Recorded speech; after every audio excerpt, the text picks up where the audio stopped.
March 3, 1943, Bismarck Sea. In 15 minutes, 8 Japanese transport ships would be at the bottom of the ocean. 4 destroyers with them, nearly 3,000 Japanese soldiers and sailors drowned or burning. Not from torpedoes, not from bombs dropped from altitude, from something the Imperial Japanese Navy had never seen before. Rear Admiral Masatomi Kimura stood on the bridge of destroyer Shirayuki at 0600 hours, watching his convoy steam toward Leh. 8 transports, 8 destroyer escorts, 6,900 soldiers of the 51st Division below decks, more than 100 anti-aircraft guns ready. The umbrella of steel doctrine that had protected Japanese convoys for over a year. What Kimura didn't know, what he couldn't know, was that, 6 months earlier, in a workshop outside Brisbane, Australia, an American mechanic named Pappy Gunn had installed 8 50 caliber machine guns in the nose of a B-25 Mitchell bomber. 8 guns, 6,800 rounds per minute, firing armor-piercing, incendiary ammunition at point-blank range. Within 4 hours, modified B-25s would roar across the water at wave-top height. Their 8-gun noses would literally saw Japanese ships apart. 15 minutes of hell that would change the Pacific War. The convoy steamed on, confident, unaware. The Americans were Kamkin, and they had brought a weapon that would make naval doctrine obsolete. March 3, 1943, 0600 hours, Bismarck Sea. Rear Admiral Masatomi Kimura stood on the bridge of the destroyer Shirayuki, watching 8 transport ships slip through morning mist like ghosts. The formation was perfect. 8 destroyers screening 8 fully loaded transports. Below decks, 6,900 soldiers of the 51st Division waited in cramped holds, their rifles stacked, their minds focused on the battles ahead at A. Kimura had every reason to feel confident. For over a year, Japanese warships had sailed these waters without serious challenge from American surface forces. The convoy's anti-aircraft guns numbered over 125. The 25mm cannons, the 13mm machine guns, the 5-inch dual-purpose guns of the destroyers, an umbrella of steel, Japanese doctrine called it, and it had worked. Time and time again, it had worked. Captain Tamichihara commanded Shirayuki, and he had sailed the Rabaul-Leh route multiple times. He knew what the Americans would try. High-altitude bombing from B-17 flying fortresses that rarely hit anything. Torpedo attacks that required long, straight approaches, making the attacking aircraft perfect targets. Medium-altitude bombing that gave ships plenty of time to maneuver away from falling bombs. The Imperial Japanese Navy had developed specific tactics for each threat, rapid evasive maneuvers, concentrated anti-aircraft fire from multiple ships, fighter cover from the 11th Air Fleet based at Rabaul. These tactics had proven effective enough that the operation had been approved, despite knowing the Americans would detect the convoy. On the destroyer Tokitsukaze, Commander Yasumi Doi watched his gun crews at their stations. He had drilled them relentlessly, taught them to concentrate their 25mm cannons on approaching aircraft, to lead their targets properly, to maintain steady fire even when under attack. Doi believed in discipline, in preparation, in the superiority of Japanese naval training. The largest transport, Kyokusei Maru, displaced over 6,000 tons. She carried an entire regiment. Men who had waited at Rabaul for weeks, waiting for weather conditions that would allow the convoy to sail. Each transport had been carefully loaded to maximize troops while still carrying essential supplies. Ammunition, medical supplies, food, equipment that the Japanese forces at Leh desperately needed to maintain their position in New Guinea. The convoy maintained precise formation, destroyers screening the transports, ready to respond to submarine attacks or aerial threats, following procedures refined through 2 years of war in the Pacific.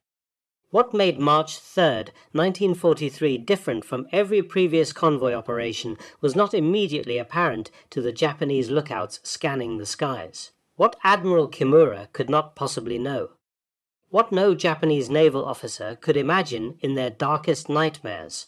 What would fundamentally change naval warfare in the Pacific within the next 4 hours. In Australian workshops, American mechanics had transformed medium bombers into something that would make these waters a killing field. September 1942, 6 months earlier, Eagle Farm Airfield near Brisbane, Australia. The heat was oppressive, the humidity worse, but Major Paul Irvin Gunn worked through it 18 hours a day, sometimes 20, his hands black with grease, his mind focused on a single problem. How do you kill ships when you can't hit them? Gunn was a former Navy pilot. Army Air Forces now. A weathered veteran with grey hair and eyes that carried a weight few men understood. His wife and children were trapped in Manila, prisoners of the Japanese occupation. Every ship that sailed from Rabaul carried reinforcements, supplies, ammunition that would extend the war, keep his family in captivity longer. The frustration burned in him like a physical thing. High-altitude bombing against moving ships was nearly impossible. The math was simple and brutal. A bomb dropped from 7,000 feet took almost 30 seconds to fall. In 30 seconds, a ship traveling at 15 knots could move over 200 yards. Plenty of time to change course, plenty of time to make the bomb miss. Torpedo attacks required specialized training the Army Air Forces didn't have in the Southwest Pacific. Required equipment they didn't have. Required approaches that made the attacking aircraft vulnerable for long, deadly seconds while Japanese gunners tracked them. There had to be another way. Gunn stood in front of a B-25 Mitchell bomber. North American Aviation Field Representative Jack Fox stood beside him. The two men stared at the aircraft's glass nose, the bombardier position. Designed for a man to lie prone, peering through a bomb sight, calculating release points for bombs that rarely hit moving targets. What if you removed the bombardier? Gunn said. Fox looked at him. What if you took out the glass nose and put in guns? Not just one or two guns, not defensive weapons, forward-firing machine guns, multiple guns. Enough guns to destroy a ship's anti-aircraft positions before the ship could respond. Enough guns to kill the crews manning those weapons. Enough guns to suppress defensive fire while other bombers attacked. The idea was radical. The B-25 was a medium bomber, not a fighter, not an attack aircraft, but Gunn had seen what 50 caliber machine guns could do to aircraft. Why not ships? The work began. Removing the bombardier's glass nose was the easy part. Installing machine guns in that space required extensive reinforcement of the aircraft's nose structure. The guns were heavy, 64 pounds each. The ammunition was heavier. The recoil forces during firing were enormous. Everything had to be calculated. Weight distribution, balance, structural integrity. Gunn and Fox worked with limited resources in primitive conditions. Trial and error, testing, failing, adjusting, testing again. The first modification carried 4 50 caliber machine guns in the nose, 4 guns firing together, 3,400 rounds per minute combined. Each round an M8 armor-piercing incendiary, 619 grains of projectile traveling at 2,910 feet per second, fast enough to penetrate destroyer deck armor. Hot enough to set fires with the incendiary component. The first test firing stunned everyone who witnessed it. The concentrated streams of tracer fire, the sound of multiple heavy machine guns firing in unison. The effect on the test target. Metal torn apart, structures disintegrating under the impact. One of the mechanics said it looked like a mechanical saw, cutting through steel. But 4 guns weren't enough. By November 1942, Gunn had upgraded the design to 8 guns in the nose, 8 50 caliber Browning M2 machine guns, each gun capable of firing 850 rounds per minute. 8 guns together, unleashing 6,800 rounds per minute. A stream of destruction that could literally soar through a ship's superstructure, destroy anti-aircraft positions, kill exposed crew members before they could react. Turn the deck of a warship into a slaughterhouse in seconds. The psychological effect would prove as devastating as the physical destruction. Japanese sailors who survived these attacks would describe the terror of seeing a B-25's nose light up with muzzle flashes, knowing that hundreds of armor-piercing rounds were about to tear through their ship, knowing there was nowhere to hide, nowhere to run. But the guns alone weren't enough. Major William Benn of the 43rd Bombardment Group had discovered something remarkable. Bombs dropped from very low altitude behave differently than bombs dropped from high altitude.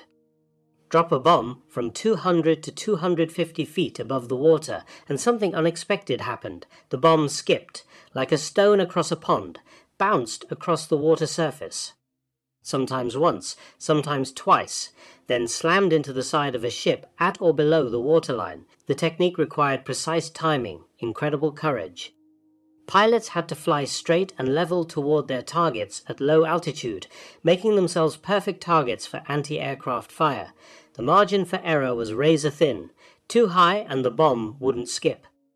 Too low and the aircraft would hit the water. But the accuracy was revolutionary compared to high-altitude bombing. Ben and other pilots practiced endlessly against the wreck of SS Pruth on a reef near Port Moresby. Learning to judge distances, speeds, release points, training until they could consistently skip bombs into targets. The bombs themselves were fitted with delay fuses, 4 to 5 seconds.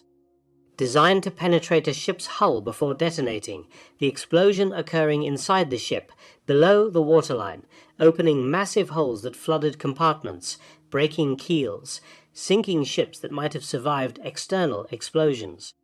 General George Kenney commanded the 5th Air Force, a man who thought differently than most officers, who valued results over doctrine, who was willing to try unconventional solutions to impossible problems.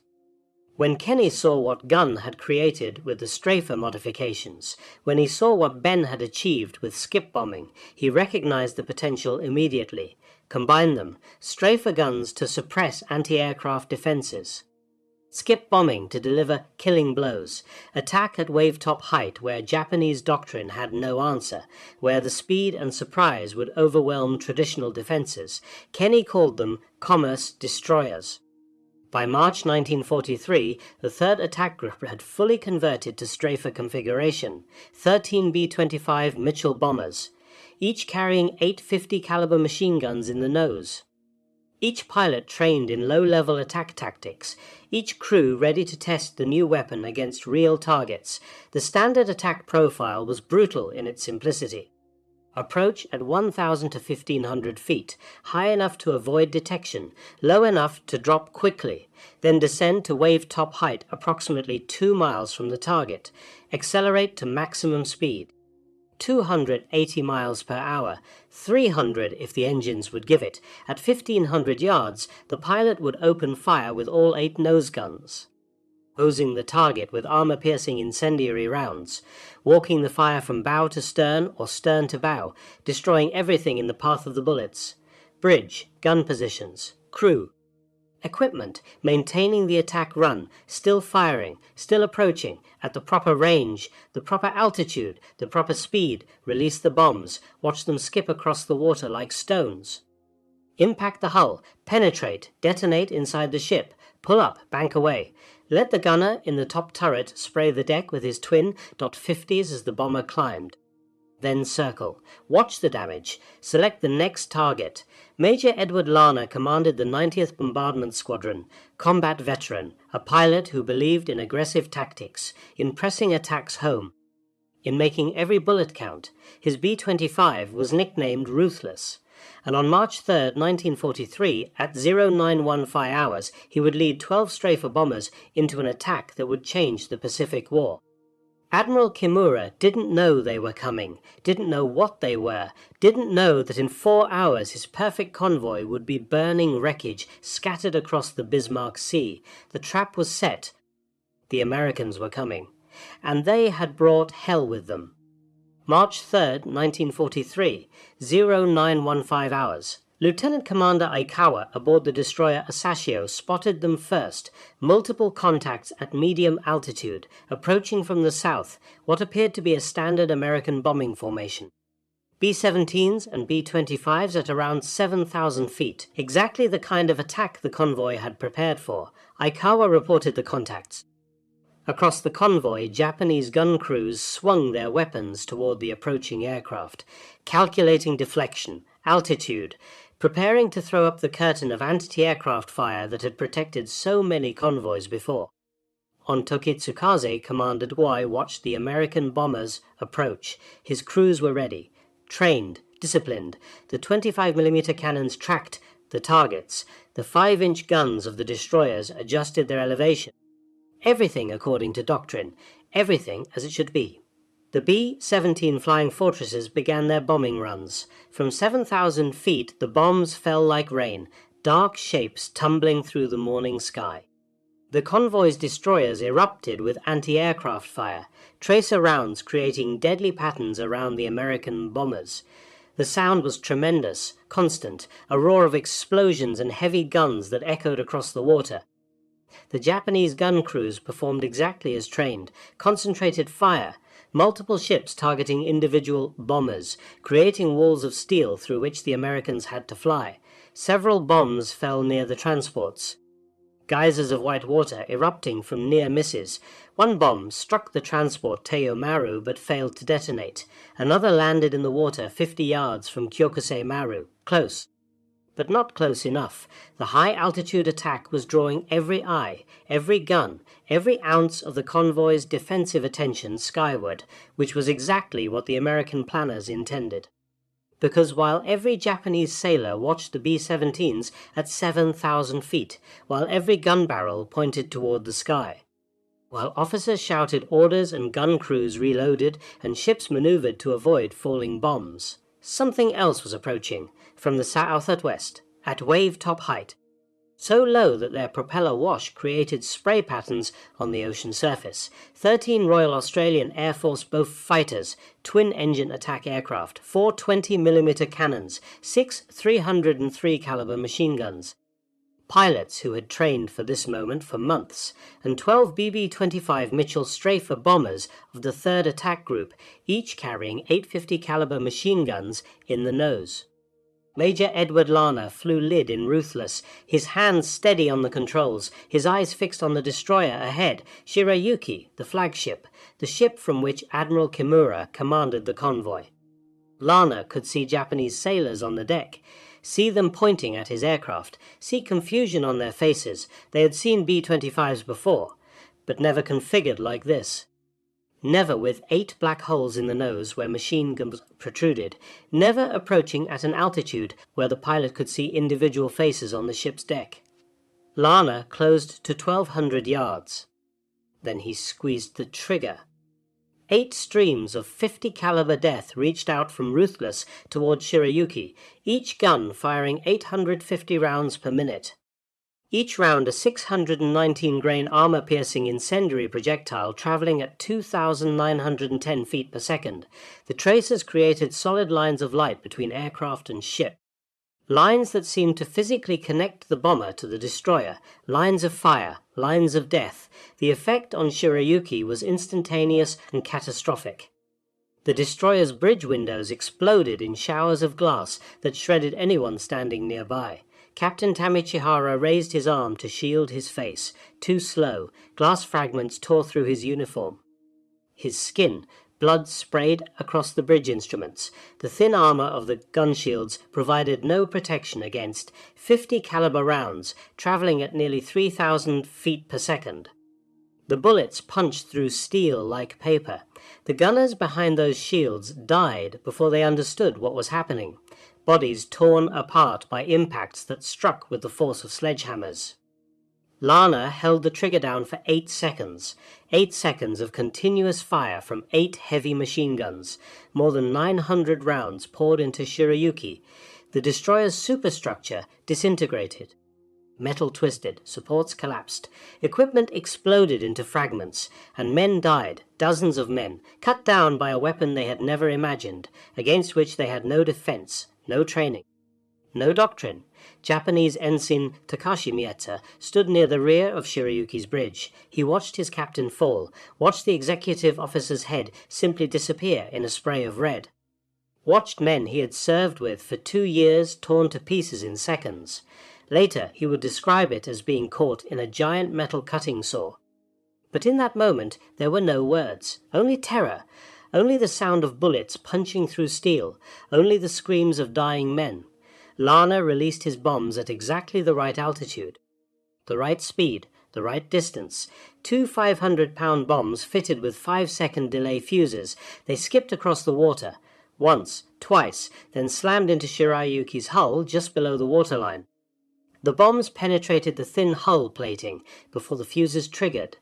The explosions occurred inside the destroyer, deep in her machinery dossiers. The force of the blasts ripped through internal compartments, broke structural members, opened massive holes that instantly began flooding the engine rooms, the boiler rooms, spaces that had to remain watertight for the ship to survive. Water rushed in. Tons of it, thousands of tons. Shirayuki began to list to port. The list increased, 10 degrees, 15, 20. As Lana pulled up and away, his top turret gunner sprayed the destroyer's deck with twin 50 calibers, sweeping from bow to stern, killing anyone still standing, anyone trying to fight the flooding, anyone attempting to man a gun. Shirayuki was already dying. Behind Lana, 11 more B-25 strafers were selecting targets among the convoy. Lieutenant John Hennebrey flew the Hag, aggressive pilot, a man who believed in pressing attacks home. He selected the transport Kyokusei Maru, 6,000 tons, packed with soldiers, the largest target in the convoy. Hennebrey's approach was textbook, low, fast, straight at the target. At 1,500 yards, he opened fire. The 8-gun burst walked from Kyokusei Maru's bow to her stern.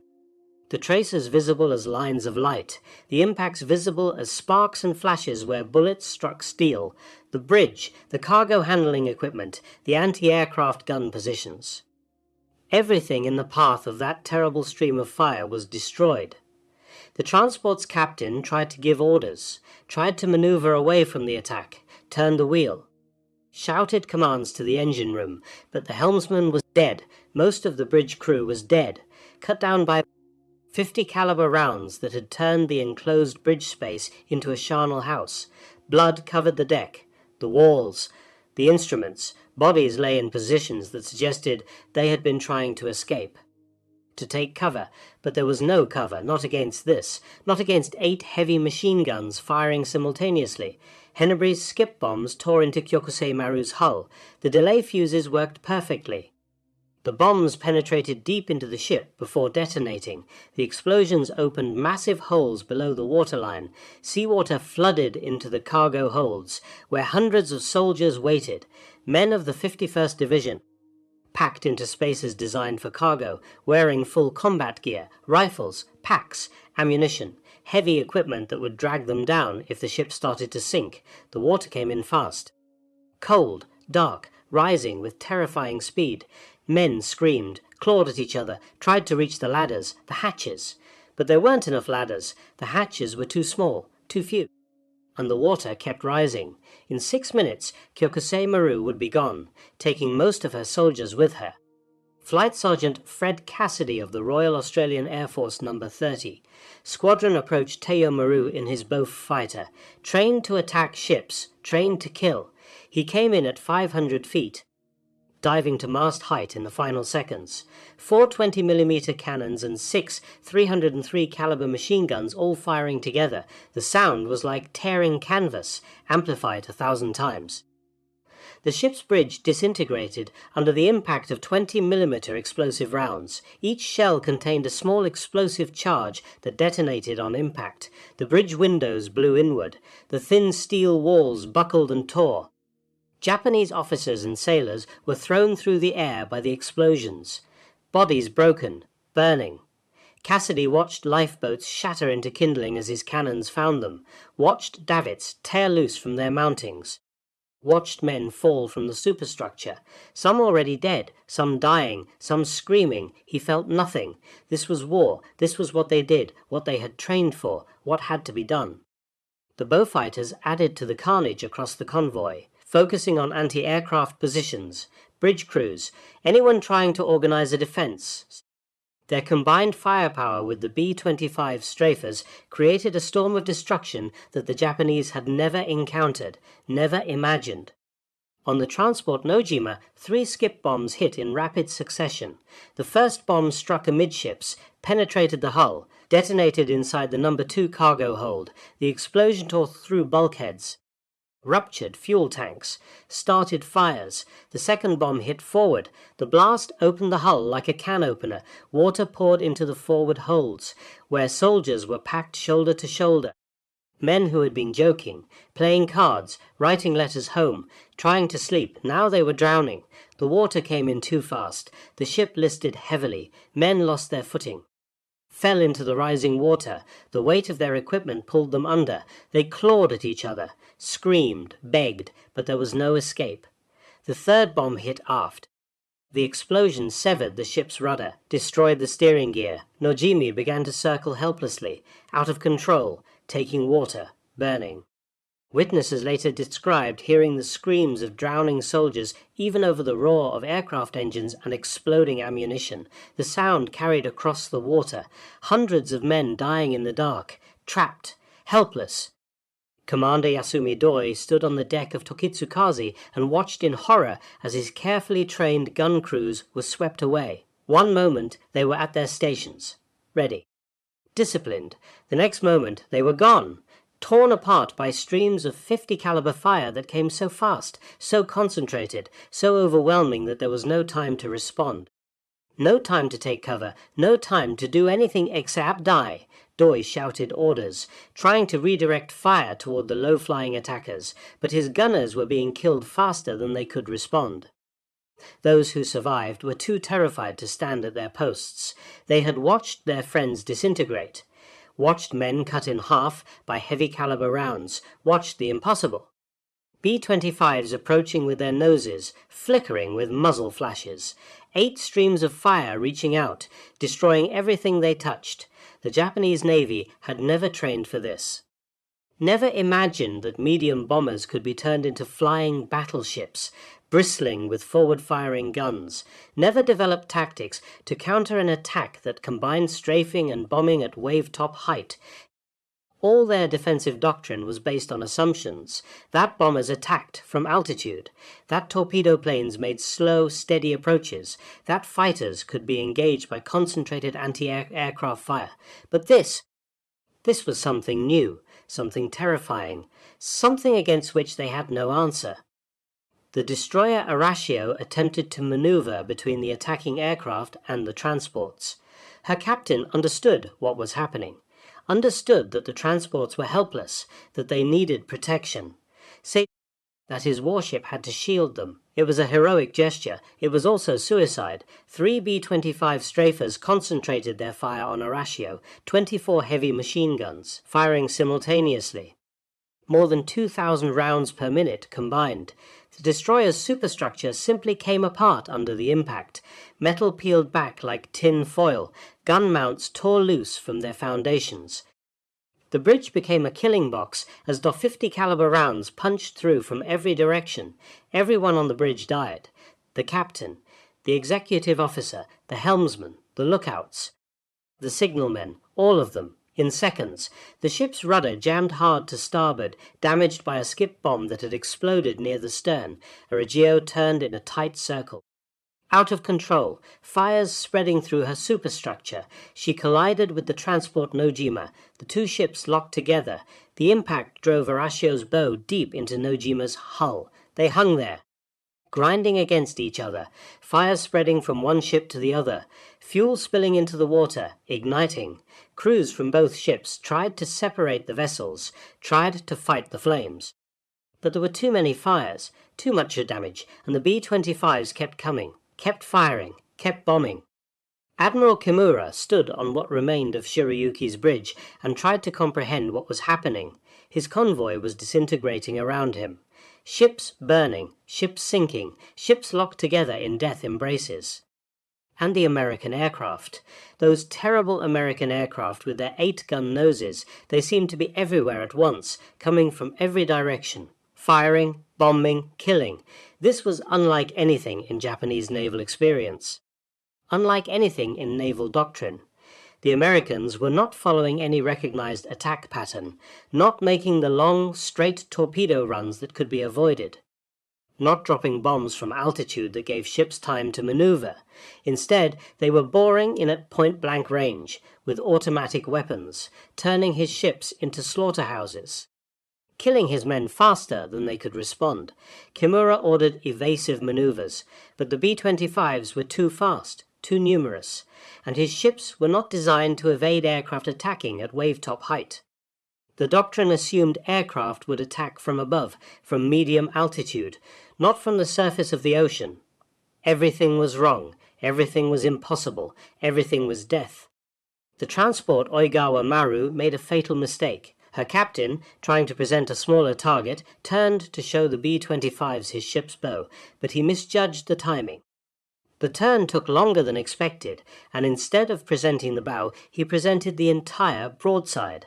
Lieutenant Donald McCullough in Sleepy Time Gal saw the opportunity, approached from the beam, opened fire at 1,500 yards, 8 50 caliber machine guns, firing into Oigawa Maru's hull at the waterline.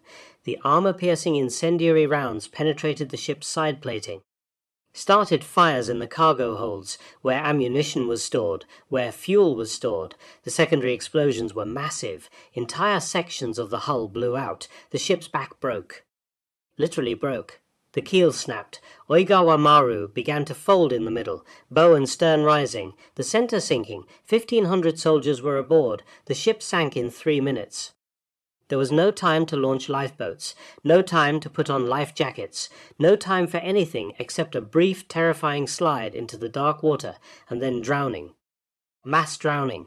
McCullough circled once, watching the ship go down, watching men in the water, hundreds of them, maybe thousands. He pushed the stick forward, made a low pass. His gunner in the top turret opened fire, strafing the men in the water, following orders to prevent any Japanese reinforcements from reaching New Guinea, orders that turned war into murder.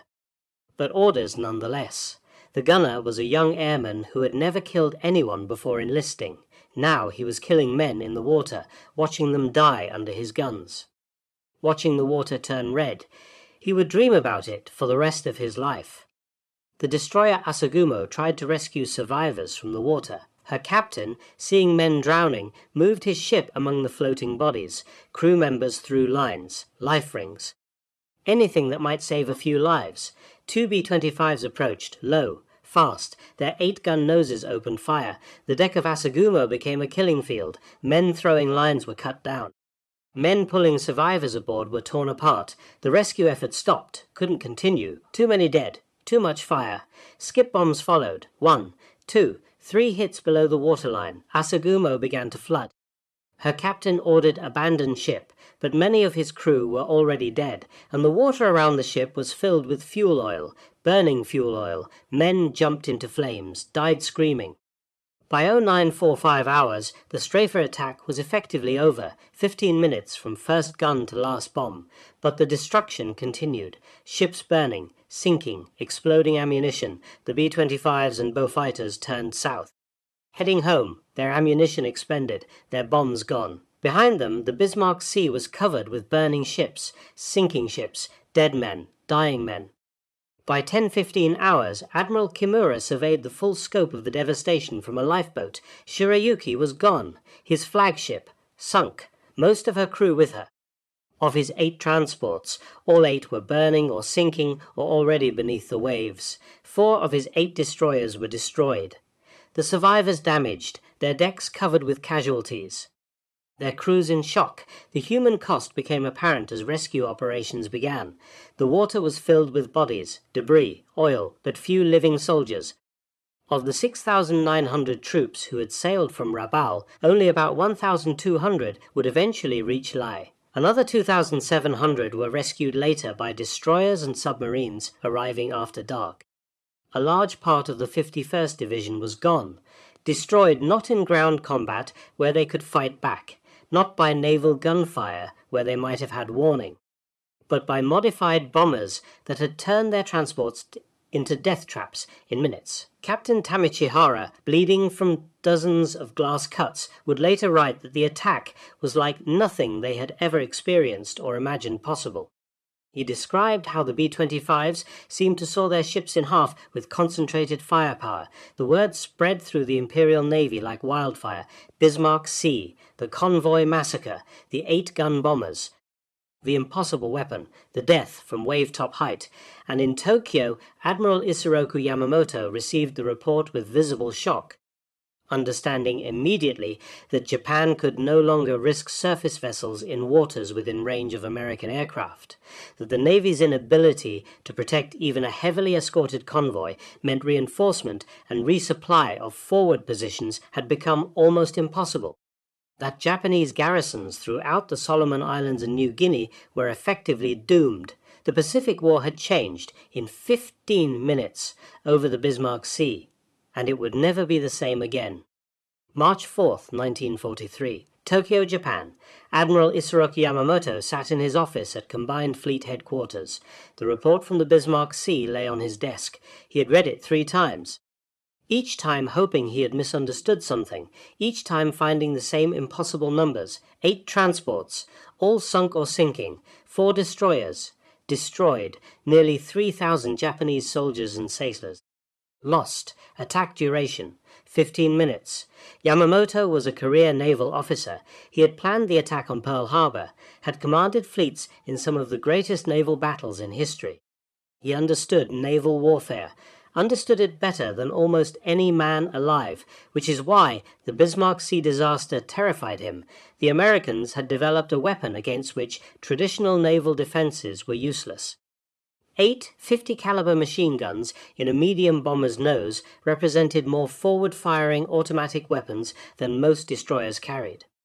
And unlike ship-mounted guns, these weapons could be brought to bear with the speed and flexibility of aircraft. Japanese naval doctrine was built on assumptions, surface engagements, traditional aerial attacks, dive bombers, torpedo planes, high-altitude bombing. The doctrine had answers for all of these: evasive maneuvers, concentrated anti-aircraft fire, fighter cover, but for flying gunships that could destroy a convoy in minutes. There was no answer, no doctrine, no defense. Yamamoto ordered an immediate review of convoy procedures and anti-aircraft defenses, but privately, sitting alone in his office, he admitted the truth to himself. Japan could no longer risk surface vessels in waters within range of American aircraft. The words carried enormous implications. The Japanese Empire was built on islands, scattered across thousands of miles of ocean. Every garrison needed supplies, ammunition, food, reinforcements. Without the ability to move ships safely, garrisons would wither, starve, die.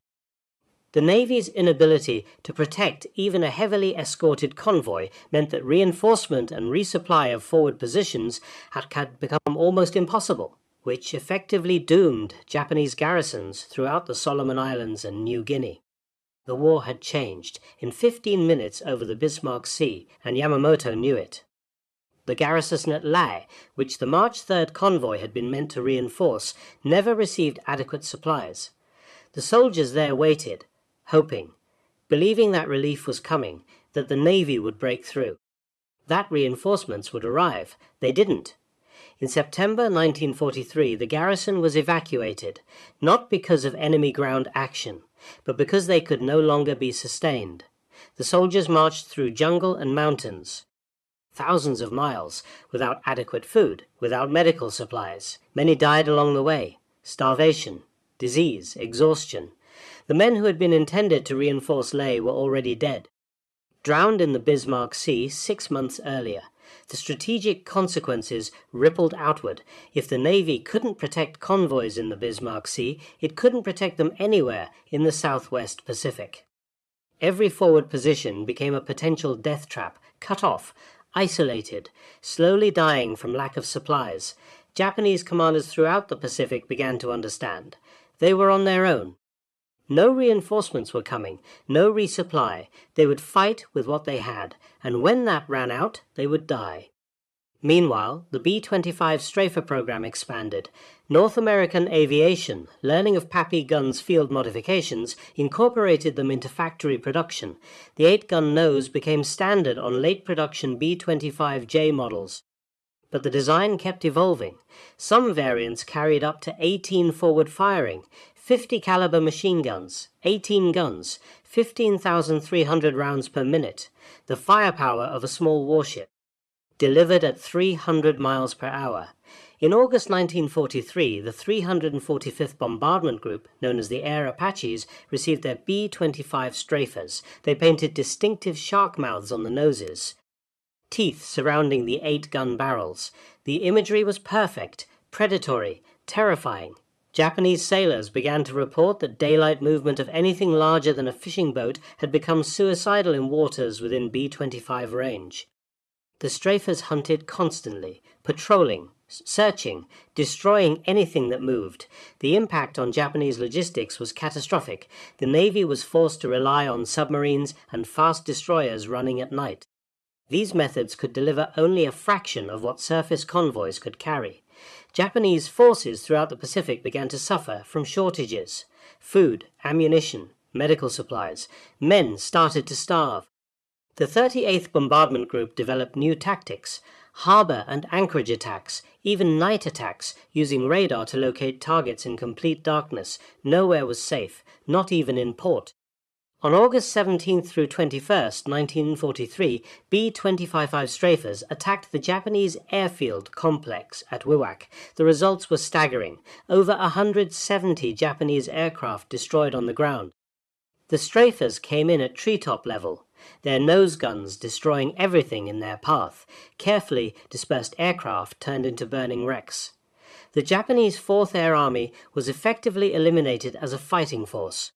Japanese pilots who witnessed the attacks described the horror of watching B-25s approach at minimum altitude, nose guns firing, unable to take off, unable to fight back. Just watching death approach at 300 miles per hour. During the Battle of Biak in June 1944, Japanese naval forces attempted to reinforce the island garrison. 10 B-25s of the 17th Reconnaissance Squadron attacked the destroyer flotilla. The destroyer Harazam was riddled with 50 caliber fire, then sunk by skip bombs. The Japanese abandoned their reinforcement effort. The Biak garrison fought without support, and died without support. By mid-1944, the Japanese merchant marine had lost over 60% of its tonnage, much of it to B-25 strafers and skip bombing attacks. Ships that had survived submarine attacks, survived aerial torpedoes, could not survive 8-gun noses firing at point-blank range. The men who flew the B-25 strafers developed their own culture, their own traditions. They painted elaborate nose art on their aircraft, gave them names that reflected their aggressive role. Dirty Dora, Pluto, Hell's Angel. These crews understood they were flying something unique in warfare, an aircraft that combined the range and payload of a bomber with firepower exceeding that of most fighters. They took pride in their ability to destroy shipping that conventional bombers couldn't hit, knowing that every Japanese vessel they sank meant fewer supplies and reinforcements reaching enemy garrisons. But the work took its toll. Low-level attacks against defended targets resulted in significant casualties. The 3rd Attack Group alone lost over 40 B-25s during the war. Most shot down during strafing attacks when they were most vulnerable to ground fire, flying directly at enemy guns, maintaining steady flight while under fire, pulling up at the last second to avoid collision. The psychological stress broke men. Veteran pilots developed nervous conditions, shaking hands, nightmares, inability to focus. They had flown too many missions, watched too many tracers reaching for their aircraft, seen too many friends go down. There was a limit to what men could endure. On the Japanese side, the trauma ran even deeper. Lieutenant Hiroshi Yamamoto survived the sinking of the transport Kyokusei Maru. He was one of fewer than 50 soldiers who escaped that ship. He spent 3 hours in the water before being picked up by a submarine, covered in fuel oil, hypothermic, half-drowned. For the rest of his life, he had recurring nightmares about the American planes with 8 eyes of death. He would wake up screaming, seeing again the nose of a B-25 lighting up with muzzle flashes, hearing the sound of bullets tearing through steel, watching his friends die. He was a young soldier when it happened. For the rest of his life, more than 5 decades, he couldn't escape those 15 minutes in the Bismarck Sea. Commander Toshio Abe witnessed the massacre from a rescue destroyer. He arrived after the battle, saw the burning ships, the bodies in the water, the oil slicks, the debris. He helped pull survivors from the ocean, men who were burned, wounded, in shock. Afterward, his crew became paralyzed with fear whenever they heard aircraft engines, any aircraft, even Japanese planes. The sound triggered something, a visceral terror. Men would freeze, unable to move, unable to function. Abe tried to retrain them, drill them, restore their confidence, but the fear was too deep. They knew what B-25 strafers could do, had seen the evidence. And they knew that if those aircraft appeared, there would be nothing they could do to stop them. Japanese strategic planning had to change fundamentally. Commanders now had to assume that any daylight movement would be detected and attacked. Operations that would have been routine in 1942 became impossible by late 1943. Vice Admiral Shigeru Fukudome, Chief of Staff of the Combined Fleet, wrote a classified report admitting that the Imperial Navy had no effective defense against mass strafer attacks. He recommended that surface vessels avoid operating within 500 miles of American air bases. 500 miles! That essentially conceded vast areas of the Pacific to American control. The B-25s operating from forward bases could cover enormous areas of ocean, and wherever they could reach, Japanese ships could not safely operate. The Empire was being strangled by modified bombers, by mechanics working in Australian workshops, by innovation born from necessity. Papi Gun's family was liberated in 1945 when American forces retook Manila. His wife and children had survived 3 years of Japanese occupation, 3 years of uncertainty, 3 years of not knowing if they would ever see him again. When they were reunited, Gun wept. This hard man, this mechanic who had turned bombers into warships, who had worked 18-hour days fueled by rage and determination. He wept. He was awarded the Distinguished Service Cross for his modifications, for his innovation, for changing the war. But the medal meant less to him than seeing his family again.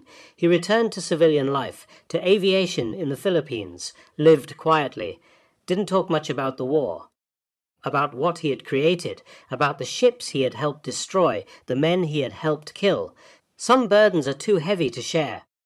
Japanese military historians, writing after the war, acknowledged that the B-25 strafer represented one of the most significant tactical innovations of the Pacific War, comparable to radar, to code-breaking, to the atomic bomb. Professor Masanori Ito of the Japanese Defense University wrote that the strafer bomber destroyed not just Japanese ships, but the entire concept of naval warfare. That it forced Japan to abandon offensive operations earlier than would otherwise have been necessary, that the inability to protect shipping from strafer attack accelerated Japan's defeat by preventing the concentration of forces for counter-offensives. Admiral Soemu Toyoda, the last commander-in-chief of the Combined Fleet, stated it more simply: the 8-gun B-25 destroyed our ability to move by sea. And Japan, as an island nation, could not afford to lose that capability. The legacy of the B-25 strafer extends far beyond World War II. The concept of a heavily armed gunship proved so successful that it led directly to the development of specialized gunship aircraft. The AC-47 Spooky in Vietnam, the AC-130 Spectre in subsequent conflicts, the A-10 Thunderbolt II Warthog with its massive 30mm cannon. All of them trace their lineage back to the workshops in Australia, where Papi Gun first installed 8 machine guns in a bomber's nose. The idea that innovation born from necessity can exceed anything planned by conventional wisdom. That field modifications by creative individuals can sometimes prove more effective than purpose-built weapons. That giving people the resources and freedom to experiment can produce revolutionary results. These lessons shaped American military doctrine for generations. The last B-25 strafer mission of World War II occurred on August 14, 1945, the day Japan announced its surrender. Aircraft of the 345th Bombardment Group were attacking Japanese shipping in the Inland Sea when the news came through. Even at the war's end, with Japan's defeat certain, the 8-gun noses proved their worth. Destroying several small vessels, attempting to flee to Korea, the crews returned to find the war over, their unique weapon no longer needed. But the concept they had proven would influence military aviation for decades to come. Today, restored B-25 Mitchells can be seen in aviation museums, some with the 8-gun nose configuration. Silent now, the gun's cold, the ammunition bay's empty, visitors walk past them. Look at the nose. Count the 8 black holes where the 50 caliber barrels protruded. Try to imagine what it must have been like to be a Japanese sailor, seeing that nose approaching. Knowing what was coming, try to imagine being the pilot, flying straight at the guns, watching the tracers coming back, knowing that if you flinched, if you hesitated, if you pulled up too soon, your bombs would miss, and you would have to come around again. The B-25 Strafer stands as perhaps the most successful field modification in military aviation history. A conventional medium bomber transformed into a ship-killing monster that terrorized Japanese naval forces from March 1943 until August 1945. The story of Japan's encounter with the B-25 Strafer is ultimately one of technological surprise and tactical revolution, where assumptions about aerial warfare were shattered in 15 minutes over the Bismarck Sea. The Imperial Japanese Navy, proud inheritor of samurai tradition, victor at Tsushima, found itself helpless against mechanics from Texas and pilots from Kansas, against men who turned bombers into flying buzzsaws. The 8-gun nose that Admiral Kimura saw approaching his convoy on March 3, 1943, represented not just a new weapon, but a new kind of warfare, where innovation trumped tradition, where a few modified aircraft could destroy an empire's ability to sustain itself, where 15 minutes of hell changed the course of the Pacific War. Admiral Kimura survived the battle, was rescued from the water, returned to Japan, lived to see his nation's defeat. He never forgot the sound of 8 50 caliber machine guns firing simultaneously, the sound of his ships being torn apart, the sound of men dying. In post-war assessments, Japanese naval officers would reflect that they had fundamentally misunderstood the nature of modern warfare. They had believed naval doctrine was fixed, that certain tactics were impossible. That tradition provided answers to every threat. The Bismarck Sea proved them wrong. American innovation had trumped Japanese doctrine. The side willing to try the impossible had defeated the side bound by what had always been done. It was a lesson learned too late. The last survivors of the Battle of the Bismarck Sea are gone now. The American pilots who flew those strafer runs, the Japanese sailors who survived the attacks, the soldiers who drowned in transport holds, all gone, but the lesson remains. Written in the design of every gunship aircraft that followed, remembered in every military academy where innovation and adaptation are taught. War belongs to those who can change, who can see beyond doctrine, who can turn the impossible into the inevitable. Pappy Gunn proved that in a workshop in Australia.